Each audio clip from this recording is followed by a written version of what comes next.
இது வரைக்கும் அட்லி வந்து எப்படின்னா பெரிய ஹீரோ வச்சு தான் எஸ்கேப் ஆயிருக்காரு.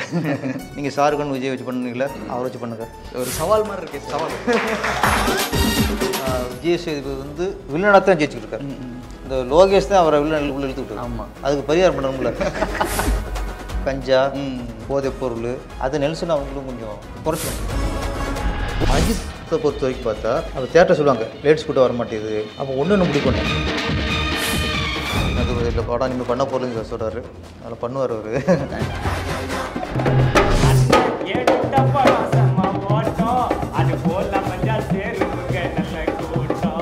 இதான் கொஞ்சம் ஓவர் தான் உங்களுக்கு. உங்கள் Sathya presents meet the star powered by Deepajothi Panchadeepa எண்ணெய், GT holidays, Kriya naturally creative beauty products. இப்போ என்கிட்ட வந்து ஒரு செட் ஆஃப் இயக்குனர்கள் இருக்காங்க சார். இப்போ ரீசெண்டாக ஒரு 10 வருஷத்துக்குள்ளே வந்து எல்லா இயக்குனர்களும் இருக்காங்க. என்கிட்ட வந்து இப்போ ரீசெண்டாக வர ஹீரோஸ் எல்லாரோட ஃபோட்டோவும் என்கிட்ட இருக்குது சார். இது நீங்கள் பிக் பண்ணுங்கள், இந்த ஹீரோ இந்த டைரக்டரோட சேர்ந்து ஒர்க் பண்ணால் செம்மையாக இருக்கும் அப்படின்னா அது யாருன்னு சொல்லுங்கள், நான் எடுத்து அங்கே ப்ளேஸ் பண்ணிடுறேன் சார். கார்த்திக் சுப்ராஜ், சிவகார்த்திகேயன். வா, சிவகார்த்திகேயன் வந்து இப்போ ரஜினி, அடுத்து விஜய், அதுக்கடுத்து ஒரு மாஸ் ஹீரோவாக எல்லாருக்கும் பிடிச்ச ஹீரோவாக இருக்கார். ரஜினி ஹேண்டில் பண்ணவர் கார்த்திக் சுப்ராஜ். கரெக்டாக அந்த மாஸு 10 பேட்டை ஹேண்டில் பண்ணார். அந்த ரூட்டில் இருந்தது அவர் கிட்ட ஹேண்டில் பண்ணார். வெங்கட் பிரபு. வெங்கட் பிரபு வந்து ஒரு மாஸ் ஹீரோவை உருவாக்குற ஒரு திறமைசாலி. அந்த டேலண்ட் அவர்கிட்ட இருக்குது. அருண் விஜய் அப்படிங்கிறது அவருங்கிறது ரொம்ப திறமையுள்ள ஒரு நடிகர். ரொம்ப காலமாக ஒரு ஒரு ஒரு பெரிய ஒரு வெற்றியை நோக்கி பயணிக்கிறது போராடி இருக்கார். பயணிக்கிறது கூட அது அவர் திறமைக்கேற்ற வெற்றி நான் வரல அவருக்கு. பல வருஷமாக எனக்கு 20 வருஷம் போராடிக்கிறேன் நினைக்கிறேன். அப்போ இத்தனை போராட்டத்துக்கு அப்புறமும் அவருக்கான இடம் ஒரு ஆக்ஷன் ஹீரோவாக சொல்கிறேன். ஆக்ஷன் ஹீரோவாக அவருக்கு கிடைக்கல. வெங்கட்புரோட சேர்ந்தாருன்னா அந்த இடம் அவருக்கு கிடச்சிரும். அவர் போராட வெற்றி கிடைக்கும். கரெக்டாக அருண் விஜய்க்கு ஆக்ஷன் சப்ஜெக்டில் அவர் வெற்றி அடிச்சுவார். அது கரெக்டாக அவர் கொடுப்பார். வெங்கடபுரம் மூலமாக அவர் ஒரு வெற்றி ஹீரோ வந்து சும்மா உட்காருவாங்கன்னு நம்பிக்கை. சூப்பர்.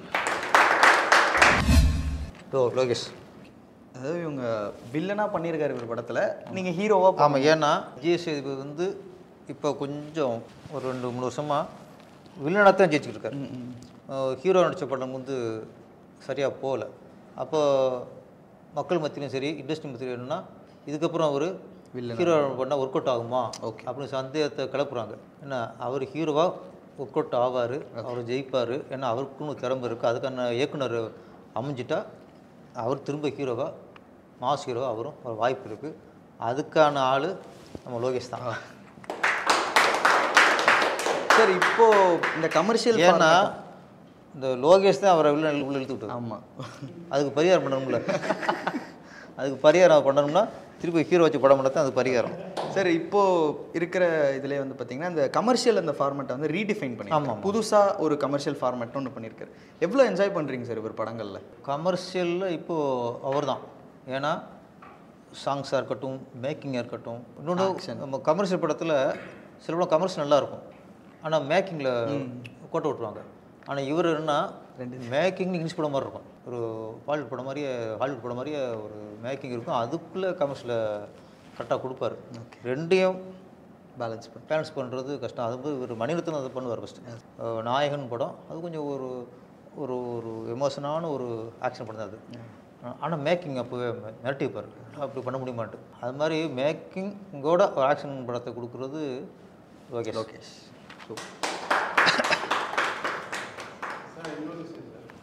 லோகேஷ் சார், நெல்சன் சார்லாம் சொல்கிற அப்படின்னு ஒரு விமர்சனமும் நிறைய வந்து இந்த துப்பாக்கி கலாச்சாரம் அதிகமாக வருது, கமர்ஷியல் ஓகே, ட்ரக்ஸு, துப்பாக்கி இந்த மாதிரி வருது அப்படிங்கிற மாதிரி விமர்சனம்லாம் வருது. அதை நீங்கள் எப்படி பார்க்குறீங்க? அது கொஞ்சம் இப்போ இவ்வளோ இளைய தலைமுறை பல யூத்து இயக்குநர்கள் இவங்களுக்கு என்னென்னா நம்ம படம் பண்ணுறது வந்து யூத்துக்காக தான் பண்ணுறோம் அப்படிங்கிறதுல ஒரு சிந்தனையில் இருக்காங்க.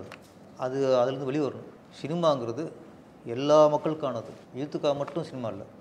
யூத்துக்கான சினிமாங்கிறது என்னன்னா சில முரட்டு குத்து அந்த குத்தும்பாங்கல்ல, இந்த மாதிரி படங்கள் தான் இந்த இளைய குறி வச்சு பண்ணுற படம். இந்த நம்ம பேர் வச்சா தான் உள்ளே வருவான்ட்டு அது ஒரு வகையான ஃபார்மெட்டு. அதுதான் யூத்தை குறி வைக்கிறது. அந்த மாதிரி படங்கள் தான். கமர்ஷியல் படங்கிறது பெண்கள் வரணும் ஃபஸ்ட்டு, குடும்பத்தோடு வரணும். அது வந்தால் தான் அது ஒரு கமர்ஷியல்னால் என்ன, எல்லா அம்சமும் அதான் எல்லா அம்சமும் கலந்துருக்கணும். அதான் கமர்ஷியலுக்கு காமெடி இருக்கணும், லவ் இருக்கணும், எல்லா அம்சமும் வரும்போது பெண்களை நீங்கள் நினச்சாலே இந்த கஞ்சா போதைப் பொருள் கத்தி ஆட்டோமேட்டிக்காக அந்த கற்பில் வந்து அது ஊந்துடும். வன்முறையில் குறைச்சிக்கணும். வெட்டினா தலை தனியாக போகுது, கை தனியாக போகுது. திருப்பாச்சி வந்து நான் எனக்கு பெருமையாக சொல்லிக்கல, ஆக்ஷன் படம் தானே. அருவா தானே, திருப்பாச்சினா அருவா தான். அழுக்கு வச்சு அருவா எங்கேயாவது வெட்டுறதை காட்டிக்கணும் பாருங்க. ஆமாம், கை வெட்டு ஓங்குவார தவிர கையை தனியாக விழுந்துச்சு இது வந்துச்சு ஒரு கீரல் கட்ட மாட்டேன். ஆனால் உங்களுக்கு ஆக்ஷன் படமா முழுக்க முழுக்க அது தெரியும். ஸோ அது கொஞ்சம் பார்த்துக்கணும். ஃபைட்டில் சிலது இருக்கலாம், குழந்தைகளும் பார்க்கணும். அது நெல்சன் அவங்களும் கொஞ்சம் குறைச்சிக்கணும். வெற்றிமாறன் இன்னைக்கு திரையுலகில் இன்றைக்கி வெற்றிமாறன் அப்படிங்கிறது சினிமா கிடைச்ச ஒரு பொக்கிஷன் தான். ஏன்னா ஆடுகளம் நேஷனல் அவார்டு வாங்கியிருக்கு, பொல்லாதவன் பெரிய ஹிட்டு, அசுரன்லாம் மேக்கிங் இருக்குது. அந்த உணர்வுபூர்வமான விஷயங்கள். அதை விட அவருக்கு பிடிச்ச விஷயம் ஹீரோ வச்சுட்டு ஜெயிக்கிறதுலாம் ஓகே. ஆனால் ஒரு காமெடி படம் இல்லாமல் ஒரு உணர்ச்சிபூர்வமான உணர்வுபூர்வமான ஒரு படத்தில் நடிக்க வச்சு அந்த படத்தை ஹிட் ஆக்கி ஒரு காமெடியை ஹீரோ ஆக்குறது இருக்குல்ல, அது மிகப்பெரிய சேலஞ்ச். அது வந்து ஒரு முழுமையான இயக்குனர் அவருக்கு தான் வரும். கமர்ஷியல் படம் பண்ணுவோம் சம்பாதிச்சோம் அப்படிங்களுக்கு அந்த தைரியம் வராது. இப்போ சூரி மாதிரி ஒரு காமெடியை போய் படத்தில் கொடுத்து ஹிட் அடிக்கிறாருன்னா அது முழுக்க அது வெற்றிமாறன் சொல்கிறத விட முழுக்க ஒரு இயக்குனருக்கான படம். அது முழுக்க ஒரு இயக்குனர் ஜெயிச்சா தான் அது முழுமையான டைரக்டர். அப்போ வெற்றிமாறனுங்கிறது அவர் வந்து ஒரு முழுமையான இயக்குனர். அதனால் இப்போ கார்த்திக் அப்படிங்கும்போது கார்த்திக் வந்து நிறைய படங்கள் ஹிட்டு கொடுத்துருக்காரு. ஆனால் பருத்தி வீரனுக்கு அப்புறம் அந்த ஒரு டெப்த்தான ஸ்டோரி அவர் வள்ளையில் என்னை பொறுத்த வரைக்கும் வெற்றிமாறனை சேர்ந்தால் திருப்பி ஒரு பருத்தி வீரன் வரும். அவருக்கு இன்னைக்கு கார்த்திக்கு தேவை ஹிட்டு படங்கிறத விட திருப்பி ஒரு பருத்தி வீரன் மாதிரி ஒரு அவார்டு வாங்குகிற படம் அவருக்கு தேவை. அப்போ அவர் அங்கேயே சேரணும். இவர் மாரி செல்வராஜ், ஜெயம் ரவி, மாரி செல்வராஜ். இது வந்து இந்த காம்பினேஷனே கொஞ்சம் புதுசாக இருக்கும். ஏன்னா மாரி செல்வராஜ் வந்து இது வரைக்கும் பெரிய ஹீரோட்ட போகல. எப்படின்னா ஃபஸ்ட்டு படமே ஒரு சின்ன ஹீரோ வச்சு தான் பண்ணார். அப்புறம் தனுஷ் வச்சு பண்ணார். தனுஷோட அந்த அவர் கேரக்டர் செலக்ட் பண்ணுறாருல, அதுவும் மாரி செல்வராஜோட இதுவும் ஒரே டேஸ்ட் தான். அதனால் இவர் தனுஷ் நடித்தா பெருசாக நம்ம வந்து டிஃப்ரெண்ட்டாக நம்ம ஹீரோக்கப்படல. என்ன அவர் தாட்டும் இவர் தாட்டும் ஒன்றா இருக்கிற மாதிரி எல்லா படம் தெரிஞ்சிருக்க முடியும். அதனால தான் உங்களுக்கு அசுரன் கதையும் நீங்கள் கருன்னு பார்த்தா இல்லை ஒன்றத்தை தெரியும். அப்போ அது வந்து பார்க்கும்போது அப்போ எந்த மாதிரி கதையை தனுஷ் செலக்ட் பண்ணுறாங்கிறது புரியும். அதனால் இதுக்கப்புறம் தனுஷ் சேர்ந்தால் கூட அவர் ஒரு பழைய பரமாக நம்ம இருக்குது சீரியஸாக. ஆமாம். ஜெயம் ரவி எப்படின்னா எல்லா கேரக்டர் பண்ணக்கூடிய ஒருத்தர். தனி ஒருவன் பண்ணுவார், ரோமியோ ஜூலியட் பண்ணுவார். அது வந்து எல்லா ஹாரர் மூவியும் பண்ணுவார், லவ் ஸ்டோரியும் பண்ணுவார், ஆக்ஷன் மூவியும் பண்ணுவார். எல்லா எதை கொடுத்தாலும் பண்ணுற டேலண்ட்டு ஜெயம் ரவி. ஏன்னா அவர்கிட்ட இதான் இமேஜின் இல்லை. இவருக்கு சேரும்போது இவருக்காக இவர் மாறிக்கணும். மாரி செல்வராஜ் தான் அவர் மாறிக்கணும். ஓகே, ஆமாம். ரெகுலராக ஒரு ஃபார்மேட்லேருந்து விலகி ஒட்டுமொத்த மக்களுக்கான ஒட்டுமொத்த சமுதாயத்துக்கான ஒரு படம் எடுக்கணும். அப்போ ஒட்டுமொத்த சமூகத்துக்காக ஒரு படம் எடுக்கும்போது ஜெயம் ரவி மாதிரி அந்த இமேஜ் செட் ஆகும். ஓகே, ஒட்டுமொத்த அவருக்கு எந்த இமேஜ் இல்லை. ஆமாம், இந்த மதம் இந்த ஜாதி இந்த இதுவுமே இல்லை. அவரும் ஆக்டர் அவ்வளோதான். ஓகே, பேரன்பெல்லாம் அப்படி ஒரு படம்.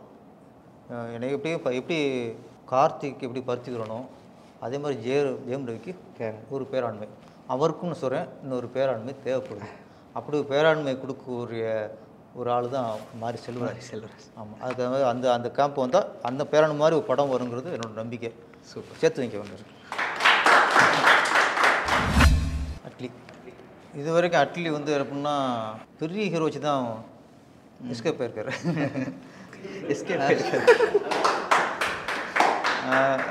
விஜய், ஷாருக் கான், இப்படி வந்து ஆர்யா, நயன்தாரா. அப்போது பெரிய ஹீரோ வச்சு இவர் பலம் அடைஞ்சார்ல, இவர் வச்சு வளர ஹீரோத்தை பலம் அடையணும். ஆமாம்.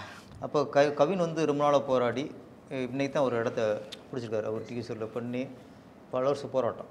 அப்போ இன்றைக்கி தான் ஒரு கவின்னா இன்றைக்கி மக்களுக்கு தெரிய அளவுக்கு வந்திருக்காரு. ஆமாம். இப்போ இவரோட சேர்ந்தால் கவினுக்கு ப்ளஸ் ஆகும். பெரிய ஹீரோ படம் வச்சு நம்ம பலனடையரோட சின்ன ஹீரோ வச்சு நம்மளால் வந்து பலனடையணும்ல, அந்த பலனை கொடுக்க சொல்லிருக்காரு. நீங்கள் பழனியில் அந்த படத்தை எக்ஸ்பீரிமெண்ட் அதே தான் அதே தான். நாம் அஜித் விஜய் பண்ணிட்டு படத்தை வச்சு பண்ணல, நீங்கள் ஷாருக்கான் விஜய் வச்சு பண்ணீங்களா, அவரை வச்சு பண்ணுங்க. ஒரு சவால் மாதிரி இருக்கே சவால். நீங்கள் இவர் வச்சு ஹிட்டு கொடுத்தா தான் அது ஹிட்டு. எப்போவுமே ஒரு சின்ன ஹீரோ வளர ஹீரோ வச்சு நம்ம ஹிட்டு கொடுத்தா தான் அது ஏற்கனவே ஹிட்டு. நான் ஷாருக் கான், அமிதாப் பச்சன், சல்மான் கான், விஜய், அஜித் இப்போ இருந்ததுன்னா அது நம்ம அது வியாபாரம். பட் கவினும் பொட்டன்ஷியல் உள்ள ஒரு ஆக்டர். ஆமாம், இன்னைக்கு வளர்ந்து வராரு கரெக்டாக. ஏன்னா ரொம்ப புதுசாக கொடுத்துக்கூடாது இருக்குது. ஒரு வளர்ந்து ஒரு நான் பார்த்த மாதிரி தான் கொடுத்தா. கவின் நல்ல டேலண்டான ஒரு ஆர்டிஸ்ட். ரெண்டு கூட பார்த்தோம்ல. ஓகே, நல்ல ஆர்டிஸ்ட்டு. அப்போ நல்ல ஆர்டிஸ்ட்டு இன்னும் வளரணும், இன்னும் பெரிய ஆளாக வரணும்னா அட்டுள்ள சேர்ந்த போதும். ஏதாவது பண்ணி உள்ட்டா ஏதாவது பண்ணிங்கன்னு தேர்த்திடுவார். நெல்சன் அசோக் செல்வன் அவரும் அப்படி தான். ரொம்ப டெடிக்கேட்டான ஒரு ஆர்டிஸ்ட்டு. நான் சமீபத்தில் பார்க்குறேன், அவர் செலக்ட் பண்ணுற கதை எல்லாமே ஏதோ ஒரு வகையில் டிஃப்ரெண்ட்டாக இருக்குது. நீங்கள் ஆக்ஷன் பண்ணுவார், அவர் ஹியூமரும் பண்ணுவார், த்ரில்லர் பண்ணுவார், எல்லாத்துக்கும் பண்ணுற ஒரு ஆர்டிஸ்ட் தான் அசோக் செல்வன். நெல்சன் அப்படின்னா நெல்சன் வந்து சரியான டைரக்டர், முழுமையான டைரக்டர். ஏன்னா அவர் ஃபஸ்ட்டு படம் வந்து பெரிய ஹீரோ இல்லை. நீங்கள் யோகி பாபு வச்சு ஒரு ஹீரோ வச்சு ஒரு ஹிட்டு கொடுக்காருன்னா எவ்வளோ டைரக்டர். அவரும் ஒரு வெற்றி மரம் மாதிரி தான். எப்படி சூர்யா வச்சு ஒருத்தர் கொடுத்தாரோ நம்ம யோகி பாபு நயன்தாரா ஜோடி. அப்போ அதுதான் இயக்குனரோட நெல்சனோட நம்பிக்கை. நெல்சன் வந்து இப்போ ரஜினி வச்சு தான் ஜெயிச்சார்னு இல்லை. ஆமாம், அதுக்கு முன்னாடி ஃபஸ்ட்டு படம் யார் வச்சு ஜெயிச்சார், அதான் உண்மையான டேலண்ட்டு. ஆமாம், அதனால் வந்து காம்பினேஷன் வந்தால் அந்த போராடிக்கு இருக்க அசோக் செல்வனுக்கு ஒரு நல்ல லைஃப் கிடைக்கும். வினோத் அப்படி தான் படிப்படியாக மேலே வந்து ஒரு டக்குன்னு புதுசாலாம் வரல. ஹாரிஸ் வந்து இவங்கள மாதிரி தான், அசோக் செல்வன் மாதிரி அவரும் நல்ல ஹிட்டு கொடுத்தவர். இடையில ஒரு சரியான ஹிட்டு இல்லை. அப்போ வினோத்தோட சேரும்போது ஒரு ஹிட்டு வரும். நமக்கு என்னென்னா ஹீரோக்கள் பற்றாக்குறையாக இருக்குது. இப்போ வந்து ஒரு 40 டைரக்டருக்கு வாய்ப்பு கிடைக்குது, அது ஓகே ஆயிடுது. 40 ஓகே ஆனதுக்கப்புறம் அவங்க ஹீரோட போகும்போது ஹீரோக்கள் இருக்கிறது மொத்தம் 10-12 ஹீரோ தான் இருக்காங்க. அதில் ஃபஸ்ட்டு 6 பேருக்குலாம் நெருங்க முடியாது. அவங்க ப்ரொடியூசரு, அவங்க டைரக்டர் டிசைட் பண்ணிடுவாங்க. அது ஒரு வருஷம் போயிடுது. இங்கே நிறைய புது இயக்குநர்கள் வராங்க. அவங்க ஹீரோக்கள் இல்லாமல் இண்டஸ்ட்ரி இன்றைக்கி வந்து திணறுது. ரொம்ப யாருமே தெரியாத ஹீரோ போட்டால் பிஸ்னஸ் ஆக மாட்டேங்குது. அப்போ ஓரளவு தெரிஞ்ச ஹீரோக்கள் வேணும். இப்போ அசோக் செல்வன், கவின், ஹாரிஸ் இவங்க மாதிரி ஜெயிச்சிட்டாங்கன்னா அவங்க வருஷத்துக்கு 4-5 கூட பண்ணுவாங்க. அப்புறம் 4-5 டைரக்டருக்கு வாய்ப்பு கிடைக்கும். ஒரு கதை வந்து படமாகும். ஒரு கதை வந்து ஓகே ஆச்சுன்னா அது லைஃப் நினச்சிக்கிருக்கோம். டைரக்டருக்கு லைஃபு, ஹீரோவுக்கு லைஃபு, ஹீரோனிக்கு ஒரு வாய்ப்பு. ஒரு கதை ஓகே ஆச்சுன்னா ஆயிரக்கணக்கான தொழிலாளருக்கு வாய்ப்பு. அதனால தான் சொல்கிறேன், ஹாரிஸ்லாம் வினோத்து லைஃப் கொடுக்கட்டும். அசோக்குக்கு நெல்சன் நினைக்கிற ரஜினியோட மட்டரில், அதுக்கப்புறம் அசோக்குக்கு பண்ணட்டும். கவின் வளர்ந்து ஹீரோ அட்லி பண்ணட்டும். அதனால் இதெல்லாம் இந்த 3 காம்பினேஷனும் நான் ரொம்ப விரும்புகிற காம்பினேஷன். நடந்தே ஆகணும்.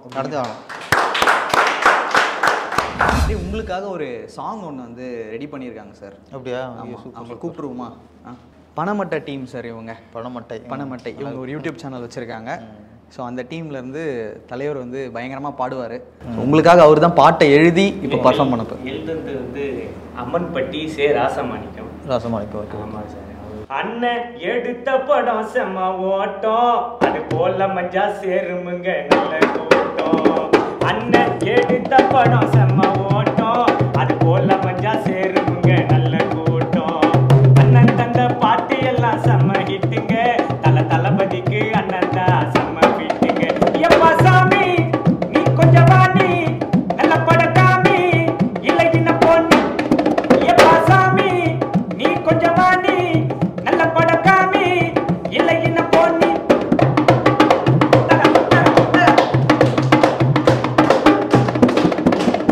சென்டிமெண்ட் பாச்சிய பாரு அடுத்த படம் சிவகாசி அதுக்கு ஈடு ஏது தளபதிக்கு 2 படம் தலைக்கு தானே ஒண்ணு திருப்பதிய தேடி பாரு திரும்ப வரும் கண்ணு நர்மபுடி படம் கொடுத்த தங்கமான மனசுடா பழனி படம் கொடுத்த பத்திர மாத்து தங்கடா திருத்தணி படம் கொடுத்த தெய்வம் போல மனசுடா திருவண்ணாமலை எடுத்த அண்ணன் நம்ம உறவுடா சீம புள்ளடா சிவகங்கை சீம புள்ளடா தப்பு கொடுக்கடா இவர் பிறந்திருக்காண்டா நேர்மையாக பேட்டி தரோம் இவரை போல ஆள் இருக்கா நைனா சொல்லு நைனா அண்ணன் எடுத்த படம் நம்ம போட்டோம் அது போல மஜா சேருங்க நல்ல கூட்டம் அண்ணன் தந்த பாட்டு எல்லாம் சமையிட்டுங்க நல்ல தளபதிக்கு அண்ணன் தான் சமமிட்டுங்க நல்ல தளபதிக்கு அண்ணன் தான் சமமிட்டுங்க நல்ல தளபதிக்கு அண்ணன் தான் சமமிட்டுங்க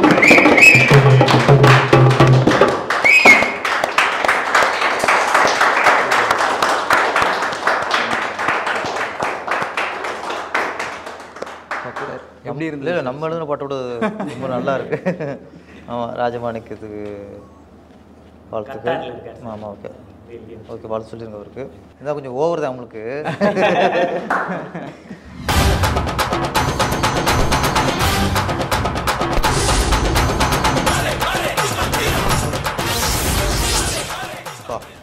நீங்க திருப்பாச்சிக்கு வந்து ஃபீல் பண்ணீங்களா சார் அவருக்கு ஃபயரா அந்த நெருப்பை வச்சு கொடுக்க முடியலன்னு? அது வந்து இதுல நீங்க இதுல தீர்த்துட்டீங்க. வச்சு. இதுல தீர்த்துட்டீங்க. ஆமாம், இதில் வந்து ஹீரோ இன்ட்ரடக்ஷனால இன்றைக்கும் நிறைய பேர் சிவாஜி சொல்லுவாங்க.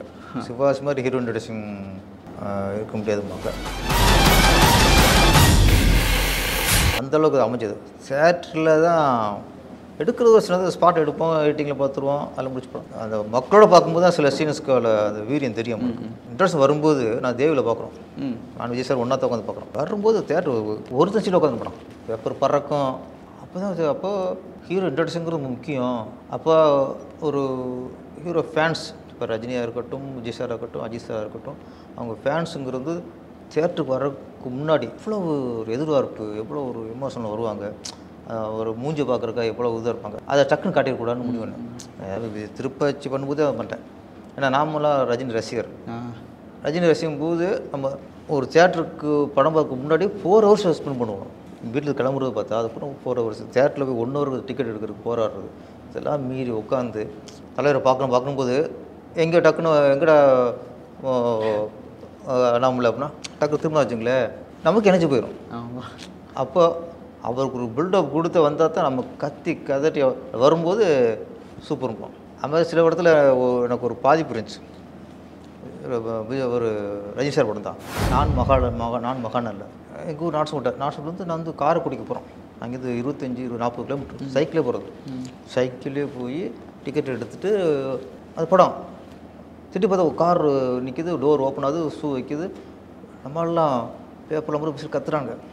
ஸ்க்ரீனில் அந்த டில்ட வர ஸ்க்ரீனில் கற்பூரம் காட்டுறான். கற்பூரம் காட்டு தக்கு பார்த்தா சத்யராஜ் பேசினோன்னே கற்பூரம் டக்கு அணைச்சிட்டான். எல்லோரும் டெட் சைலண்ட்டு, ஏமாந்துட்டாங்க. அதுக்கப்புறம் கோர்ட் சீனில் ஒரு ஹீரோ பேரை சொல்லும்போது ஒரு ஓவர்லாப்பில் ஒரு ஃபேஸ் இருக்குது, அது வருது. ரஜினி விசில் வரல, திருப்பி பேப்பர் பறக்கலை. அவன் அப்செட் ஆகிட்டாங்க. என்னடா ரஜினி மாதிரி காக்கொண்டு போய் சத்யராஜை கட்டிட்டாங்க, சத்யராஜ் காட்ட வேண்டிய ஷாட்டில் ரஜினியை கட்டுறாங்கட்டு. அது வெக்ஸ். அப்போ நான் ரஜினி ரசிகராக பார்க்கும்போது அந்த இடத்துல நான் கொஞ்சம் வெக்ஸ் ஆனோம்ல. அது எங்கே யூஸ் ஆச்சுன்னா படம் பண்ணும்போது எனக்கு ஞாபகம் வருது. ஓகே. அப்போ இன்றைக்கி ரஜினி ரேஞ்சில் ஒரு விஜய் சார் இருக்கார். அப்போ அவங்க ஃபேன்ஸ் வரும்போது நம்ம எடுக்க கமர்ஷியல் படம், நான் வந்து யதார்த்தம் படம் அவார்ட் படம் எடுத்தோம்னா யோசிக்க மாட்டோம், கமர்ஷியல். அப்போ ஹீரோவை பில்டப் பண்ணி காட்டினா தான் ஃபேன்ஸுக்கு நிறைவாக இருக்குங்கிறத அந்த ஃபீல் இங்கே. அதனால தான் திருப்பாச்சியாக இருக்கட்டும், சிவாசியாக இருக்கட்டும், அந்த ஹீரோ இன்ட்ரடக்ஷன் ரொம்ப மெனக்கட்டது. இதுனா முழுக்க கதைக்காக இல்லை, இது முழுக்க ஃபேன்ஸுக்காக.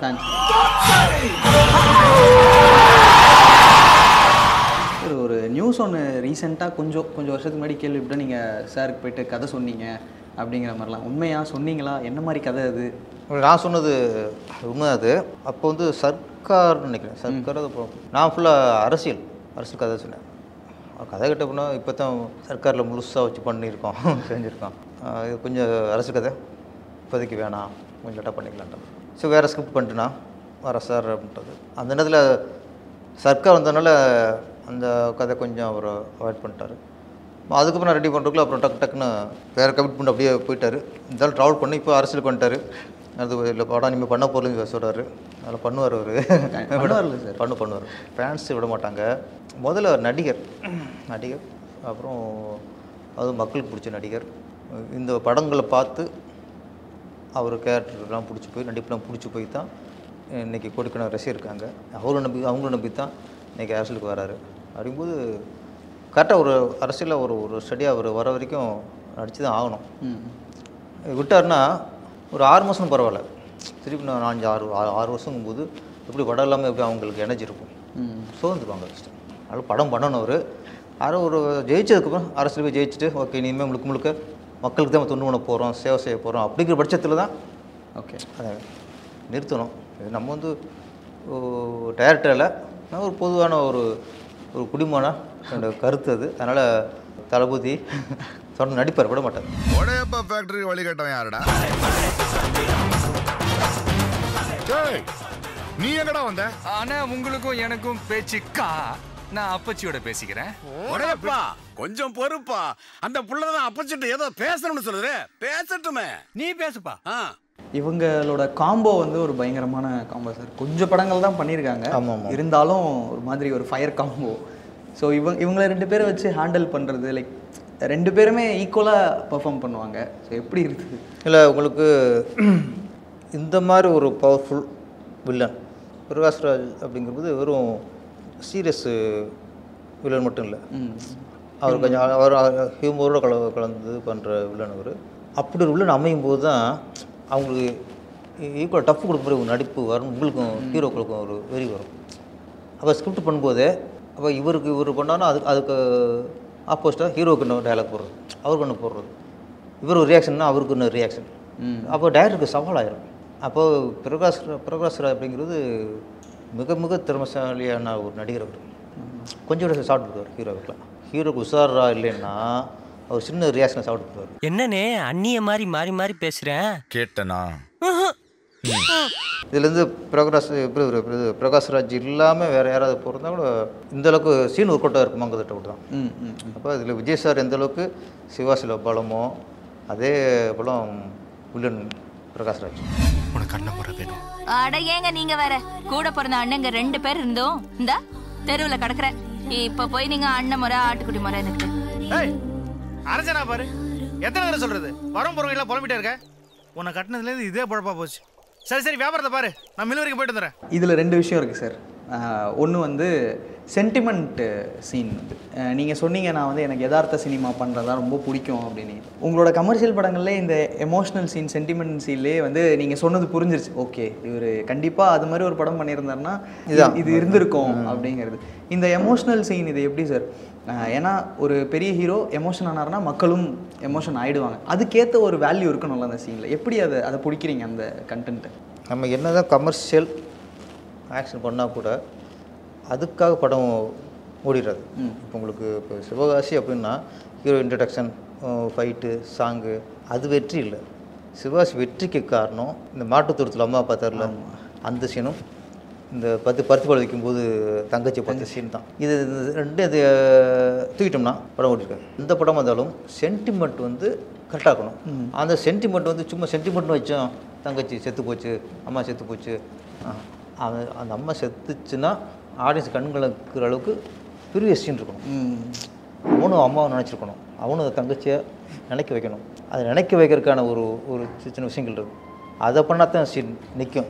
ஓகே இந்த இடத்துல ஒரு சீன் வைப்போம் அப்படி என்ன தான் அழுது அம்மா செத்து போச்சு ஹீரோ என்ன தான் புரண்டு அழுதா கூட ஆடியன்ஸ் சிங்க் ஆக மாட்டான். அப்போ சென்டிமெண்ட் அப்படிங்கிறது படத்தில் இருக்கிறதுல அது வந்து ஆடியன்ஸை அது கனெக்ட் ஆகணும். அதை கனெக்ட் பண்ணிட்டோம்னு வச்சுங்களேன், அதுதான் பவர் ஏற்றுறது. அது இருக்கணும். இதில் வந்து சிவகாசியில் வந்து இதுதான் கதை. நான் திரும்ப எங்கள் அம்மாவை மகாராணி மாதிரி வாழ வச்சு விட்டு தான் நான் போய் மகன் நிற்பேன். என் தங்கச்சி என்ன வாழ்க்கை வாழணுமோ அந்த வாழ்க்கையை வாழ வச்சு விட்டு தான் நான் போய் என் அண்ணன் போய் நிற்பேன். அது வரைக்கும் எங்கள் அம்மாவுக்கு நான் மகனுக்கு காட்டிக்க மாட்டேன், என் தங்கச்சிக்கு நான் அண்ணனுக்கு காட்டிக்க மாட்டேன். இதுதான் கதை. செகண்ட் ஹாஃப் தான் சேலஞ்சு. அப்போ எல்லா அம்மாவை திருப்பி மகாராணி மாதிரி கொண்டு வந்துடுவான், திருப்பி தங்கச்சி கொண்டு வந்து நிற்பான். அதுக்கப்புறம் அந்த அண்ணனே தெரியும். கதை இதுதானே. ஆமாம், இது 2 சீன் தான் இருக்கும். மற்ற பூரா அடி காமெடி இப்படியே போயிட்டுருக்கும். இந்த சீனு அந்த டைலாக் எனக்கு பிடிக்கும். புருஷன் பேசுகிறார்ல, வெங்கட் பிரபு தான் தங்கச்சி புருஷன். வரவும் போகிறோம் புலம்பிக்கு இருக்க அப்படிங்கிறது கேஸ்ட் டைலாக். கூட இப்போ அந்த அண்ணனை போய் வரவும் போகிறோங்கிறான். தங்கச்சிக்கு பிரச்சனை இல்லை, அந்த தங்கச்சிக்கும் கரெக்டு. அதாவது யாரோ ஒன்று நினைக்க, அண்ணன் நினைக்கிறது யாரோ ஒருத்தன் தான். ஆடியன்ஸுக்கும் ஹீரோவுக்கும் தான் அந்த வழி வரும். அப்போ ஹீரோ அந்த கண் கலங்கும் போது இவன் ஃபீல் பண்ணிடும், என்னடா கூட வந்து அண்ணன் போய் இவன் யாரோ ஒருத்தங்கிறான். அது ஒர்க் அவுட் ஆகும். அதில் ஒர்க் அவுட் ஆச்சு. அது ஒர்க் அவுட் ஆனால் தான் அந்த சீன் நிற்கும். அப்போ அதுக்கான டைலாக் அந்த யாரோ வரவும் போகிறோன்னு சொல்லாமல் இருந்துங்களே இந்த சீன் இம்பாக்டாக இருக்குது. அப்போ அதுக்கான டைலாக் போடணும். வரவும் போகிறவங்க சொல்லும்போது அந்த ஒரு வார்த்தை வந்து இந்த சீனுக்கு ஒரு வழியை ஏற்படுத்தும். இல்லைன்னா யார்கிட்ட பேசிக்கிருக்க அப்படின்னு போயிடலாம். வேலையை பாரு, யார்கிட்ட பேசிக்கிருக்கோம் வரவும் போகிறவங்க தான் அது அதனால சில நேரத்தில் ஒரு வார்த்தை வந்து ஒரு சீனுக்கு உயிரை கொடுத்துரும். அது கரெக்டாக வந்து அதுக்கு வந்து நம்ம உடனடி முடியாது. இந்த சீனுக்கு வந்து நம்ம அதிலே வாழ்வது எது வழியை கொடுக்கும், எது ஆடியன்ஸுக்கு ஃபீல் பண்ணுவான், அப்போ எந்த மாதிரி வார்த்தையை போடணும் அப்படிங்கும்போது தேடி டைலாக் எழுதுங்கிறது பஞ்சு ட்ராக் ஈஸி எழுதிடலாம். இந்த சென்டிமெண்ட்டில் வந்து சில டைலாக் தான் ஃபேன்ஸை ஃபீல் பண்ண வைக்கும். சென்டிமெண்ட் சீன்ஸு டைலாக் எழுதுறா ரொம்ப கஷ்டம். கண்டிப்பாக பஞ்சு டைலாக் எழுது ரொம்ப ஈஸி. அவன் சொல்லி அடிக்கிறதுல கில்லி, சொல்லாம அடிக்கிறதுல திருப்பாச்சி, சொல்லியும் சொல்லாம சொல்லி அடிக்கிறதுல அவன் சிவகாசி. அவனுக்குள்ள சப்போட்டா பேசுற நீ யாரா? அவன் சொல்லி அடிக்கிறதுல கில்லி, சொல்லாம அடிக்கிறதுல திருப்பாச்சி, சொல்லியும் சொல்லாம சொல்ல அடிக்கிறதுல அவன் சிவகாசி.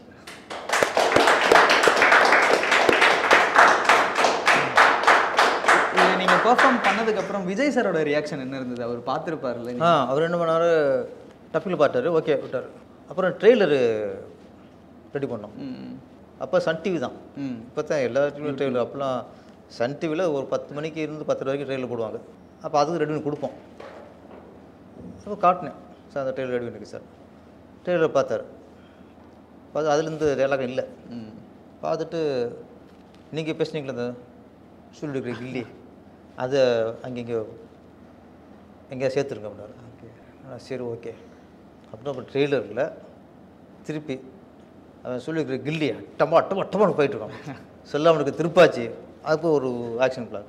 லாஸ்ட் ஒன்று போட்டு தீ போட்டோன்னா பவர் ஏறிச்சு. ஃபஸ்ட் இருந்ததை விட கட் பண்ணால் இன்னும் பவர் ஏறிச்சு. அப்போ அந்த ட்ரெய்லர் பயங்கரம் பேசப்பட்டுச்சு. அப்போது ஒரு ஹீரோ அவர் எல்லாத்தையும் யோசிக்கிறார். இவ்வளோ ஒரு இடத்துக்கு வராருன்னா சின்ன விஷயங்கள்லாம் அவங்க யோசிக்கிறாங்க. அது அப்படியே திருப்பி ட்ரெயினில் ஏற்றி விட்டு அதில் எதிர்ப்பு வந்துச்சு. எல்லாத்துக்கும் காரணம் விஜய் சார் தான். திருப்பதி ஷூட்டிங் பரபரப்பாக போயிட்டுருக்கு. இப்போ சிம்பு சார் லைனில் வந்தார். வல்லவனில் உங்கள் ஸ்டைலில் ஒரு பாட்டு வேணும். தலைவர் சிவகாசி படம் ரிலீஸுக்கு அப்புறம் ஒரு 4-5 நாள் இருக்கும் ஃபோன் வந்துச்சு. ஒரு சிஎம்ஆர் இல்லை, இந்த நாட்டு ஆளலை, ஒரு கட்சி தலைவராக தான் இறந்தார். ஆனால் உள்ளத்தை அள்ளி அள்ளி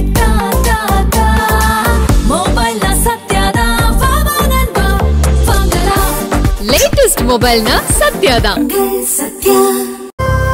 தீபஜோதியில் இல்லங்களிலும் உள்ளங்களிலும் பவித்ரம் பரவட்டும். ஜிடியோட உங்க ஹாலிடே சூப்பர் ஸ்பெஷல் தான். GT Holidays, South India's #1 travel brand. Kriya naturally creative beauty products.